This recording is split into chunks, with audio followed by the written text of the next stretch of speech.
'Sir' 2 hours 17 minutes run టైమ్‌తో తమిళ్ నుండి తెలుగులోకి డబ్ అయ్యి ఇప్పుడు ప్రైమ్ వీడియోలో స్ట్రీమ్ అవుతుంది. ఇక చూసాక నాకైతే ఈ 'సార్' మూవీ మాకొద్దు సార్ అన్నట్టుంది.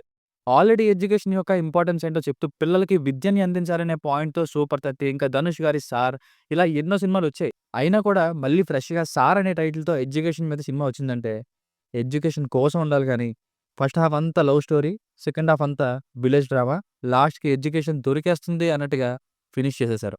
ఇక ఫైట్‌లు, 10 మంది జూనియర్ ఆర్టిస్టులను పెట్టి 1950స్‌లోని సిల్లీ ఫ్లాష్ బ్యాక్, సాంగ్స్ మొత్తం బోరింగ్‌గానే ఉంది నాకైతే.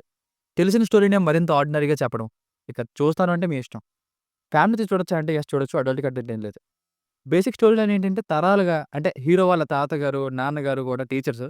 హీరోలు కూడా అలాగే అవ్వాలని కోరుకుంటాడు. అయితే అక్కడుండే స్కూల్‌ని పడగొట్టడం కోసం కొందరు చూస్తుంటారు. అసలు వాళ్ళెవరు? ఎందుకు పడగొట్టాలనుకుంటున్నారు? ఇందులో లవ్ స్టోరీ ఎలా వచ్చింది? ఎడ్యుకేషన్ కోసం ఉన్న ప్రాబ్లమ్ ఏంటి? అన్నది story. Plus points. Cinematography, colour correction, first హాఫ్‌లో 1, 2 లవ్ సీన్స్ ఇవే ప్లస్ పాయింట్స్. పెర్ఫార్మన్సెస్ కాస్తో కూస్తో హీరో అండ్ అతని తండ్రి రోల్‌లో చేసిన యాక్టర్‌వి బాగున్నాయి. సినిమాలో ఫ్రెండ్స్ రిలేటెడ్‌గా వచ్చే సీన్స్ కొంచెం పర్లేదు. మ్యూజిక్ కూడా పాతకాలంలానే ఉంది. Minus points. Ages old story guys. Main point education అయితే దాన్ని తప్ప అన్నీ నడిపిస్తారు. ఆ మూఢనమ్మకం కూడా మరి 1980స్ కాబట్టి నమ్మేవారేమో. ఇప్పుడైతే కష్టం. కొంచెం సిల్లీగానే ఉంది. అసలొక ప్రాపర్ ఫ్లో లేకుండా ఒకలా స్టార్ట్ అయ్యేది ఎటేటో పోయింది సినిమా. అంతసేపు లవ్ స్టోరీ ఎందుకు నడిపారో తెలీదు. డైలాగ్స్ కొన్ని ఎలా ఉంటాయంటే, మాస్టర్ కొడుకు తప్పు చేయకూడదు. తప్పు చేసే చోట కూడా ఉండకూడదు. అంటే మరి ఉన్న చోట తప్పు జరిగితే? ఏంటో ఈ డైలాగ్స్. మరి తెలుగు డబ్బింగ్‌లో తేడా కొట్టాయో ఏమో.